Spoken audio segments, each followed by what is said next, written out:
Hello friends, मैं K. N.. Singh, TGT Hindi. बच्चों, आज के इस ई लर्निंग पठन पाठन के हिस्से में हम कक्षा 10वीं के बच्चों के लिए क्षितिज भाग 2 से गद्य खंड से पहला पाठ नेताजी का चश्मा, जिसके लेखक स्वयं प्रकाश हैं, इस कहानी को लेकर के उपस्थित हूँ आपके सामने। बच्चों, इस पाठ को पढ़ा जाए कि इसके पास लिए हम स्क्रीन पर देखिए आपके लिए कुछ चीज़ें लेकर के भारत के राष्ट्रीय प्रतीकों की सूची आपके सामने प्रकट है। ये सब चीज़ें आप जानेंगे क्योंकि ये पाठ से ही जुड़ी हुई चीज़ है। उसकी मूल भावना को समझना जरूरी है, तभी हम पाठ कहानी में कहानीकार का जो मूल उद्देश्य है उस उद्देश्य को समझ पाएंगे हम। तो आप स्क्रीन पर देख रहे हैं, ये हमारा राष्ट्रीय चिन्ह है, प्रतीक है। ये हमारा राष्ट्रीय ध्वज है। ये हमारा राष्ट्रीय पशु है। ये राष्ट्रीय खेल का सिंबल है। ये हमारा राष्ट्रीय फल है। ये राष्ट्रीय फूल है और ये हमारा राष्ट्रीय पंछी है। तो बच्चों, राष्ट्र के जीवन में और उस राष्ट्र के नागरिकों के जीवन में इन प्रतीकों का कितना महत्व है, आप इसे भली भांति समझते हैं। क्योंकि जो ही ये प्रतीक हमारे सामने प्रकट होते हैं, ये देखिए, पहले आप इन प्रतीकों को देख लें, फिर इसके महत्व को हमें लगता है कि जो ही आप देखते हैं यह हाथ में तराजू, आँख पर पट्टी बांधी हुई महिला को, तुरंत आपके समक्ष एक निष्पक्ष न्याय व्यवस्था के प्रति आपका विश्वास जागृत हो जाता है। तो ये प्रतीकें जो है किस तरह से हमारी भावनाओं को प्रेरित करती है, ये सब आप देख पाएंगे। आप ये देख रहे होंगे, बता दीजिए, हम समझ पाएंगे ये कौन सा है, किसकी मूर्ति है।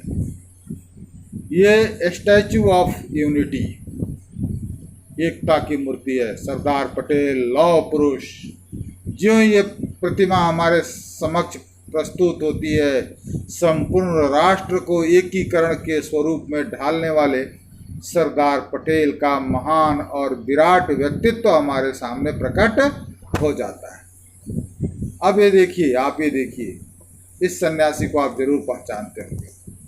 1893 में शिकागो के धर्म संसद में भारतीय संस्कृति का धर्म पताका, विजय पताका फहराने वाले इस महान सन्यासी स्वामी विवेकानंद को जो ये चित्र हमारे समक्ष प्रस्तुत होता है, मानवीय संवेदनाओं के प्रति जो संपूर्ण समर्पण है भारतीय संस्कृति का, वो हमारे सामने प्रकट होने लगता है। ये देखिए, कौन नहीं जानता इस चश्मे वाले दुबले पतले काया को, जिसने अपने सत्य और अहिंसा के बल पर पूरी दुनिया में भारतीय संस्कृति की बिसात बिछा दी। तो आप मात्र ये चित्र साधारण चित्र नहीं है, आप इन चित्रों के बारे में भली भांति समझ पा रहे हैं। आइए ये देखिए, स्टैचू ऑफ लिबर्टी, ये न्यूयॉर्क अमेरिका का शहर, ये अमेरिका में स्वतंत्रता की क्रांति, स्वतंत्रता के अनुगूंज के शंखनाद का प्रतीक है। तो बच्चों, ये सब चित्र आपको दिखाने का हमारा एक ही पर्पस था कि आप प्रतीकों को समझें, इस प्रतीकों के महत्व को अच्छे से। तो प्यारे बच्चों, ये प्रतीकों की चर्चा करते करते हम आपको पाठ के मुद्दे पर लाते हैं। क्योंकि इतनी सारी बातें मैंने आपको बता दी, तो प्रतीकों का नाम लेते ही जैसे ही ये चित्र हमारे सामने उपस्थित होता है, तुम मुझे खून दो, मैं तुम्हें आज़ादी दूंगा, आज़ाद हिंद फौज के स्वतंत्रता संग्राम में बहुमूल्य योगदान का जो प्रतीक है हमारे हृदय में उतर आता है। जो ही हम भगत सिंह की तस्वीर देखते हैं शहीद आजम भगत सिंह, इनकलाब जिंदाबाद स्वाभाविक रूप से हमारे हृदय मन में प्रस्फुटित हो जाता है। ज्यों ही हम राम प्रसाद बिस्मिल की तस्वीर देखते हैं, त्यों ही हमें सरफरोशी की तमन्ना अब हमारे दिल में है, देखना है जोर कितना बाजुए का दिल में है। तो आप अच्छे तरीके से समझ रहे हैं कि महानायकों के जीवन में इन तस्वीरों का क्या महत्व है। अब हम आइए आपके पाठ की मूल भावना पर विचार करते हैं। इस पाठ का नाम है नेताजी का चश्मा। अब स्वाभाविक रूप से आप समझ रहे हैं कि मैंने इतनी सारी भूमिका आपके लिए क्यों तैयार की, क्योंकि प्रतीकों का अपना महत्व है। देश में महापुरुषों की प्रतिमाएं चौराहों पर, कस्बों में, पार्कों में, सार्वजनिक स्थानों पर प्रकट किया जाता है। कहीं महात्मा गांधी की मूर्ति, कहीं जवाहरलाल नेहरू की मूर्ति, कहीं स्वामी विवेकानंद की मूर्ति। अनेक महापुरुष हमारे देश के कोने कोने में, जर्रे जर्रे में विराजते हैं। ये मूर्तियां हमें प्रेरणा देती है। इनके संघर्षों की गाथा, इनके त्याग की गाथा, इनके बलिदान की गाथा, इनके समर्पण की गाथा, इनके देश प्रेम की गाथा हमारे सामने प्रकट करती है। तो इसी तरह के प्रतीकों के पीछे आज हम लोग जो पाठ देखने जा रहे हैं, नेताजी का चश्मा, ये इसी कहानी से रिलेटेड है। ये कहानी उनके जीवन से है और कहानी की शुरुआत एक किसी तरह के एक कस्बे के में स्थापित एक नेताजी की मूर्ति से होती है। तो आइए इस कहानी के ताने बाने को बुनने का कार्य समकालीन कहानीकार, जो पेशे से तो इंजीनियर थे, लेकिन इन्होंने हिंदी साहित्य में की समकालीन कहानी पर अपनी आधुनिक कहानी में अपनी पैनी कलम चलाई और बहुत सारे सामाजिक सरोकार से संबंधित अनेक रचनाएं प्रकट की। 1947 में पैदा हुए स्वयं प्रकाश। तो स्वयं प्रकाश जी ने जो वसुधा नामक पत्रिका, जिसके संस्थापक हरिशंकर परसाई, हिंदी साहित्य के प्रसिद्ध व्यंगकार हरिशंकर परसाई ने जिसकी स्थापना की थी, उसका संपादन इन्होंने अपने जीवन काल में किया। राजस्थान, वर्तमान समय में भोपाल में रह रहे, स्वतंत्र पत्रकारिता के साथ और इंजीनियरिंग की शिक्षा थी। इनका जीवन परिचय आपके किताबों में मिलेगा, आप जरूर पढ़िएगा। लेकिन आज के इस वीडियो का हमारा जो मकसद है वो पाठ के ऊपर विचार करना है। निश्चित रूप से पाठ की संकल्पनाओं को आप समझेंगे तो ये हम लोग इस कहानी के हिस्से पर प्रकाश डालते हैं, जो जिस कहानी के ताने बाने को हमारे समकालीन कहानीकार स्वयं प्रकाश जी ने जो ताना बाना बुना है। एक इस ऐसी घटना को इतने रोमांचक तरीके से कहानीकार ने प्रस्तुत किया है, जिसमें चर्चा की गई है एक कस्बे के एक चौराहे पर नेताजी सुभाष चंद्र बोस की मूर्ति लगी है। कस्बा का वर्णन आपको किया गया है, बहुत बड़ा नहीं था, एक साधारण कस्बा था। वहाँ स्कूल है, एक सीमेंट की फैक्ट्री है, चौराहे हैं, नगर पालिका है, छोटी मोटी दुकानें हैं, ये सब कस्बे का। तो कस्बे का और कस्बे के चौराहे पर जो चौराहा है, जो कस्बा का मुख्य चौराहा, उस चौराहे पर नेताजी सुभाष चंद्र बोस की एक मूर्ति लगी है। कहानी घटना को मैं आपको संक्षेप में बताता हूँ। कस्बे के पास पान की दुकान है। एक पान वाला है जो मोटा है, काला है, उसका तो है, वो हंसता है, हंसमुख है, सद्भावना रखने वाला भी व्यक्ति है और मनोरंजक है, बातें भी बहुत अच्छी करता है, वाक्पटुता है उसके अंदर। तो एक पान वाला भी है, इस कहानी में आपको मिलेगा। एक हालदार साहब हैं जो इस पूरे घटनाक्रम के ताने बाने को, पूरी कहानी के इस राष्ट्रीय भावना से ओतप्रोत कहानी के ताने बाने को बुने हैं। हालदार साहब जिन्हें कंपनी के काम से उस चौराहे से होकर गुजरना पड़ता है। और पान वाले के बारे में मैंने आपको बताया, खुशमिजाज, मोटा, काला, मुंह में हमेशा पान और वाक्पटुता। एक कैप्टन है चश्मा वाला। कैप्टन की बड़ी महत्वपूर्ण भूमिका है। कैप्टन मरियल सा दुबला पतला बैसाखियों से चलने वाला व्यक्ति, उसकी चश्मे की दुकान है चलती फिरती।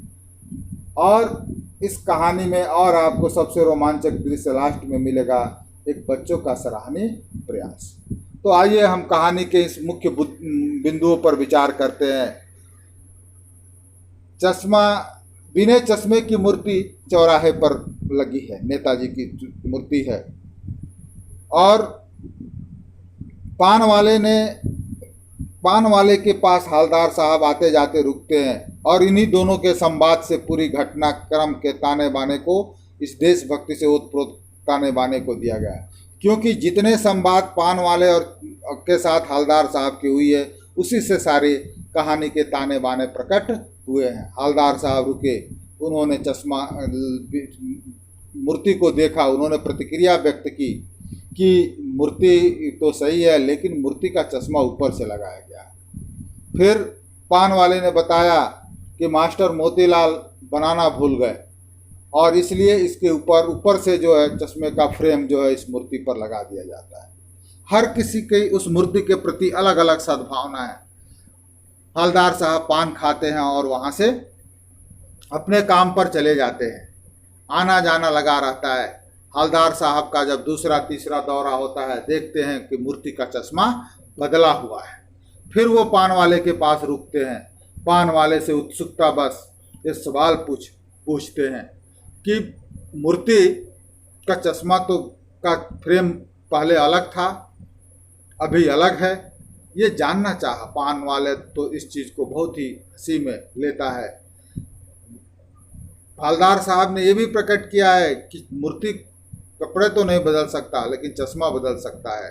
Good idea. तो फिर इस रहस्य को पान वाले बताता है कि ये जो, क्योंकि उन्होंने पूछा कि ये सुभाष चंद्र बोस की मूर्ति का चश्मा कौन बदलता है, तो उन्होंने फिर उस कैप्टन के बारे में बात किया। कैप्टन कोई चश्मा वाला है जिसकी फेरी की दुकान है, वो घूमता है, घूम करके डोर टू डोर, दरवाजे दरवाजे पर अपने चश्मा का दुकान लेकर के जाता है, लोगों को चश्मा बेचता है। लेकिन वो है असहाय, मरियल है, शारीरिक रूप से विकलांग है, लेकिन इस देश के महानायकों के प्रतीक की बात जिसकी मैंने की थी, वो आस्था देखिए, उसकी श्रद्धा देखिए, देश के प्रति उसकी समर्पण देखिए, उन महानायकों के सम्मान के प्रति उसकी श्रद्धा देखिए कि वो जिस बिना चश्मे की मूर्ति, उस महानायक की तस्वीर उसको अधूरी लगती है, इसलिए वो एक चश्मा का फ्रेम लगाता है। लेकिन यदि उस चश्मे के फ्रेम का कोई ग्राहक आ गया तो उतार करके उसको बेच देता है, उसकी रोजी रोटी भी है। ध्यान रखिएगा, देशभक्ति के साथ साथ वो अपनी रोजी रोटी को भी संभाल रहा है। यह बहुत बड़ी बात है उस चश्मे वाले की। इसीलिए चश्मे का फ्रेम बदल जाता है। किसी ग्राहक को पसंद आ गया, ये बात पान वाले ने हवलदार साहब को बताई। हवलदार साहब ने इसको गंभीरता से नहीं लिया, वो समझ लिए, चलते फिरे अपना, फिर चलते बने। तो ये दिनचर्या चलती रही। कैप्टन, उसको कैप्टन क्यों कहा जाता है ये भी रहस्य की बात है, क्योंकि इस चीज़ को भी पाठ में कहीं स्पष्ट नहीं किया गया है कि वह कैप्टन क्यों है। अब उसके पीछे हम अनुमान लगा सकते हैं कि कैप्टन क्यों है, क्योंकि नेताजी सुभाष चंद्र बोस जैसे महानायक के प्रति उसकी समर्पण की भावना के वजह से लोगों ने, हो सकता है, ये संभावना ही है, तलाशना है हमें, कि इस देश के इस महानायक के प्रति जो मूर्ति लगी है, उस मूर्ति के प्रति उसकी समर्पण की भावना के वजह से ही लोग उसको कैप्टन नाम दे दिए होंगे। तो उसका देश प्रेम, देश के महानायकों के प्रति लगाव, आज़ाद हिंद फौज के उस नायक के, सिपाही के प्रति उसके दिल में जो समर्पण था, जो प्यार था, जो सहानुभूति थी, उस प्यार सम्मान के वजह से ही हो सकता है कि लोगों ने उसका नाम कैप्टन रख दिया।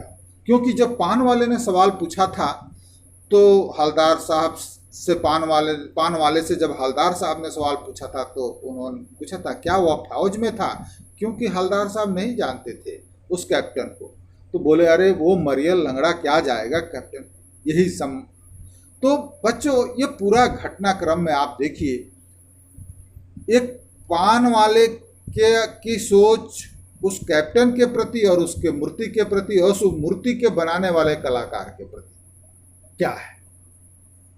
हम देशभक्ति को अलग अलग नज़रिए से, अलग अलग पैमाने से नाप सकते। ये पूरा घटनाक्रम है। एक बार फिर जो है पान वाले ने बताया, एक दिन देखा आज से हलदार साहब का आना जाना होता है।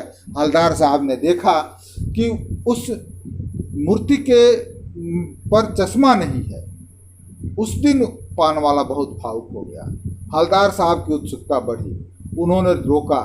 आज इस दिन को लगा कि ये मूर्ति बिना चश्मे की क्यों है। तो पान वाले ने अपने आँख पहुँचते हुए उसकी तोंद फेंकी और आंखों में आंसू आ गए। ये उसका भावुक रूप था। उसने कहा कि कैप्टन मर गया, अर्थात कैप्टन नहीं रहने के वजह से आज हलदार साहब को उस कैप्टन की अहमियत का पता चला था, क्योंकि उस दिन नेताजी सुभाष चंद्र बोस की मूर्ति बिना चश्मे की थी, क्योंकि चश्मा जो पहनाता था कैप्टन वो इस दुनिया में नहीं रहा। हलदार साहब भी उस दिन ज़्यादा बात नहीं की और चले गए। अब उन्होंने संकल्प किया था कि मैं जिस दिन लौटूंगा, जब भी लौटूंगा, तो अब इस चौराहे पर नहीं रुकूंगा। ये भी आहत हुए। ये इनकी देशभक्ति देखिए, क्योंकि उनको भी लगता था कि बिना चश्मे की नेताजी की मूर्ति की बिना चश्मे का जो स्वरूप है वो हमें अच्छा नहीं लगता। तो संकल्प किया कि अब नहीं रुका जाएगा, और ऐसे ही जिस दिन उन्होंने संकल्प किया कि अब मैं रुकूंगा नहीं, लेकिन अचानक चौराहे पर बोले कि उस मूर्ति की तरफ देखूंगा भी नहीं, ऐसी संकल्पना करके हवलदार साहब गुजरे।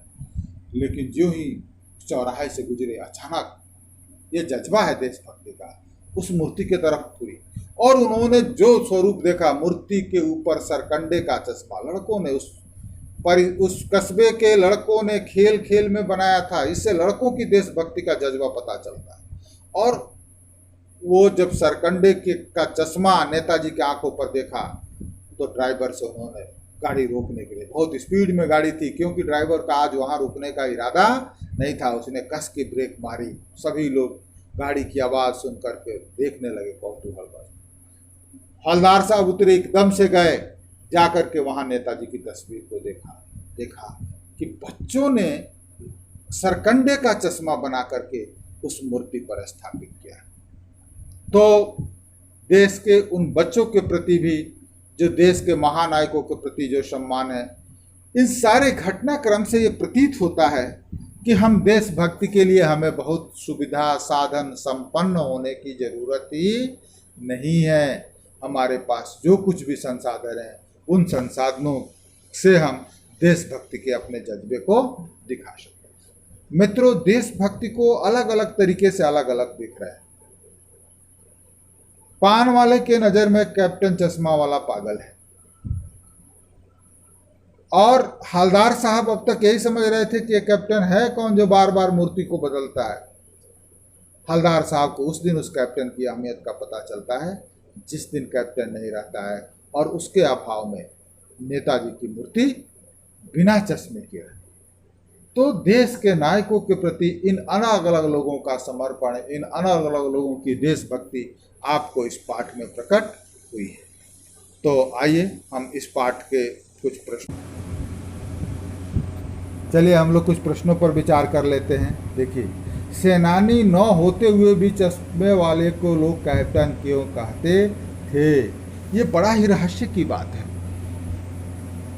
दोनों चीज़ें, इसके बारे में हमें सकारात्मक दृष्टि भी रखनी है और नकारात्मक दृष्टि भी रखनी है। एक तो जो सकारात्मक सोच है वो सबसे प्रभावशाली है, क्योंकि पहले ही मैंने आपको बताया कि कैप्टन के नज़रों में जो नेताजी सुभाष चंद्र बोस, जो इस देश के महानायक थे, उन्होंने देश के लिए जो समर्पण और आज़ाद हिंद फौज की स्थापना करके इस देश में की आज़ादी की लड़ाई को जितनी मजबूती प्रदान की, और उनके प्रति समर्पण के वजह से लोग उसको, उसकी देशभक्ति के वजह से, ऐसे महानायक के प्रति समर्पण के वजह से लोग उसको कैप्टन कहते होंगे। तो ये अनुमान है। फौज में वो काम नहीं किया था क्योंकि वो शारीरिक रूप से विकलांग। तो इसको आप प्रकट, पान वाले ने तो व्यंग रूप में कैप्टन कहा था, हो सकता है कुछ लोग इसको व्यंग के रूप में भी कहते हों। तो ये संभावित है, दोनों चीज़ें आपके इस उत्तर में चल सकते हैं कि ऐसा भी हो सकता है।